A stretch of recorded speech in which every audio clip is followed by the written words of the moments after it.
What if I told you, most people don't fade after 80 because of disease. They fade because of things no one talks about. Tiny, silent habits. Everyday decisions that slowly steal life, without warning. But here's the twist. These reasons are reversible, if you catch them in time. In this video, we're diving deep into 5 silent killers of vitality after age 80. Not the usual medical stuff, but the hidden factors, emotional, social, and even environmental, that quietly wear us down. These are the reasons why some people suddenly lose their spark, while others stay sharp, strong, and alive deep into their 90s.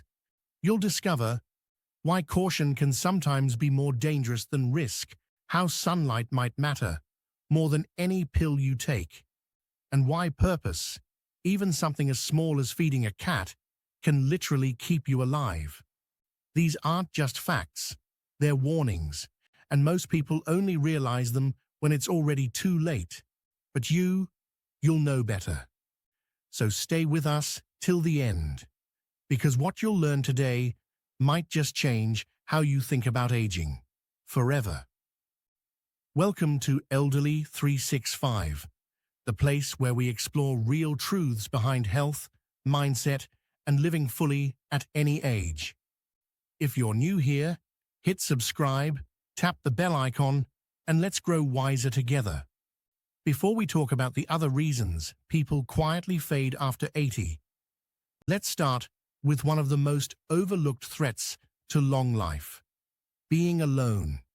Not just being physically alone, but the kind of silence that slowly creeps in when no one calls, when conversations disappear, when familiar faces stop showing up. For decades, daily interaction gave people structure. A quick chat with the neighbor, a laugh at the grocery store, a wave from across the street. It didn't seem like much, but it was everything. Now, science shows what the heart already knew. Loneliness isn't just sad, it's toxic. The brain treats it like a real threat. Hormones shift. Inflammation rises. Your immune system begins to weaken, like it's bracing for danger. But it doesn't stop there. The parts of your brain responsible for memory, emotional control, and focus, they begin to shrink, literally shrink. And that's when things begin to fall apart. You forget more, care less, feel tired faster. This is how people begin to disappear. Not from the world, but from within it. But here's the good news. The brain is listening, always, and even the tiniest moment of connection, a hello, a shared smile, a few kind words, they send a different message. You still matter. You don't need a crowd. Just one genuine exchange can tell your body, I belong, I'm seen, I'm still here. So if you've stopped calling old friends, if you find yourself speaking less throughout the day, this is the moment to turn it around. Start small. Talk to the cashier, wave at your neighbor, join a group, even if it's just once a week. Because staying socially connected isn't just good for the soul. It's a silent signal that keeps your entire system, heart, mind, and memory, alive and active. Before we talk about the next silent threat, there's something we need to unlearn. The idea that being careful always keeps us safe. Because sometimes caution turns into fear, and fear turns into stillness. At first, it seems smart. You slip once on the stairs. Your balance feels a little off, so you stop bending down. You stop walking outside. You sit more. You move less. Everyone says you're being wise. Take it easy, they tell you. Don't push yourself. But here's what they don't see. The body isn't a machine that stays sharp by resting. It's more like a garden, and if you stop tending to it, it begins to wither. Not all at once, but slowly and quietly.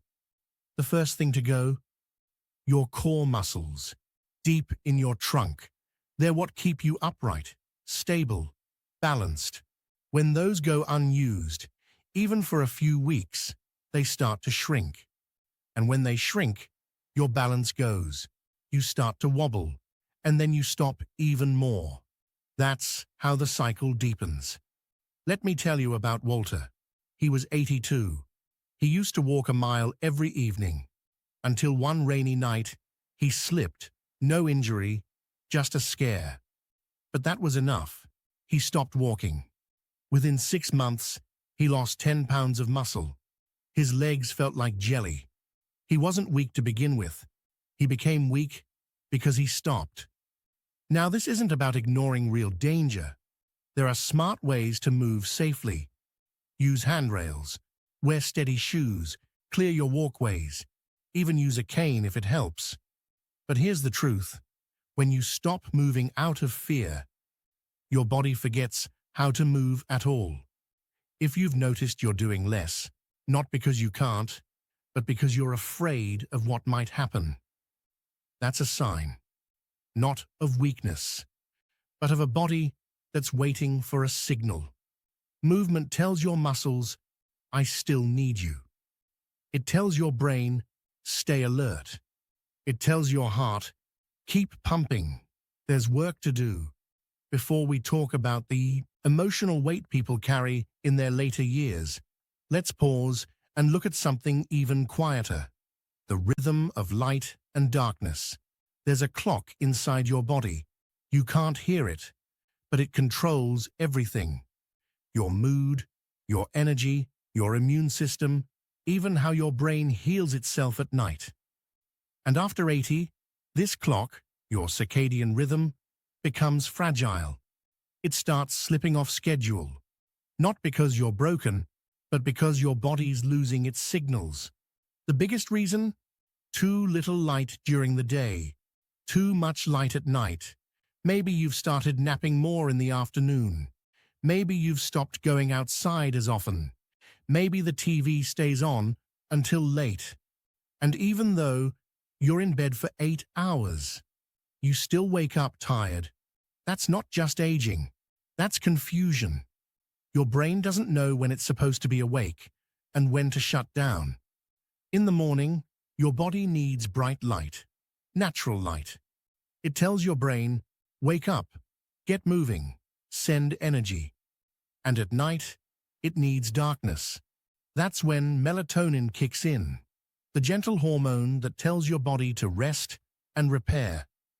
But if your eyes don't get enough morning light, and your nights are filled with screen glow or bright lamps, your sleep becomes shallow, your memory gets fuzzy, your mood becomes unstable, and over time, your entire system slows down. There's something else most people forget: vitamin D. After 80, your body can't make as much of it from sunlight, and without it, your bones, muscles, and immune system all take a hit. I remember a woman named Helen. She was 84, sharp as ever, but suddenly tired, confused, not herself. Blood work was fine, diet hadn't changed.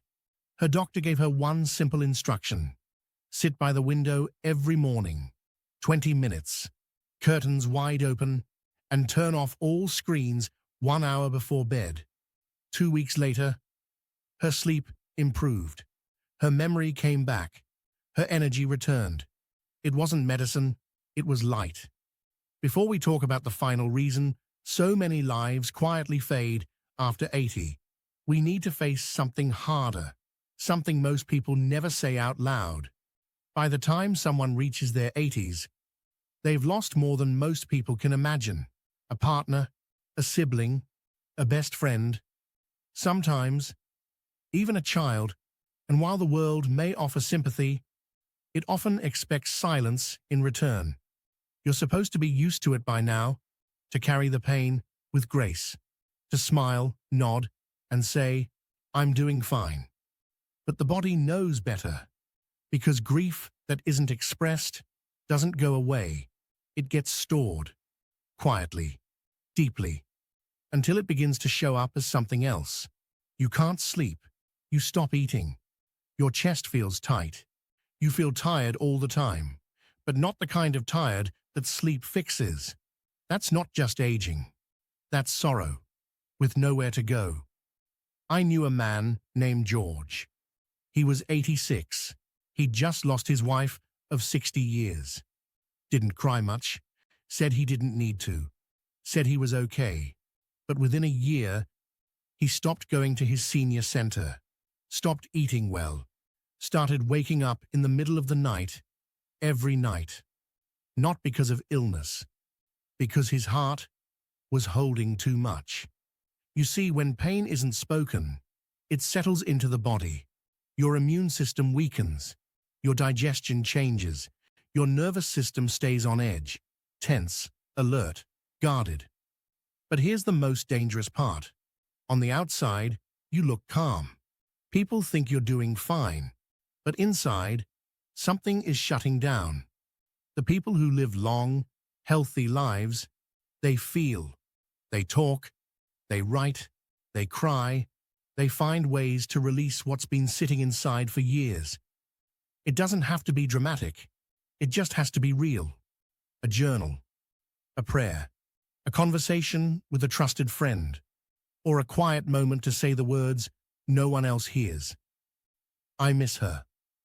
I still feel angry. I'm lonely. That's how the heart breathes again.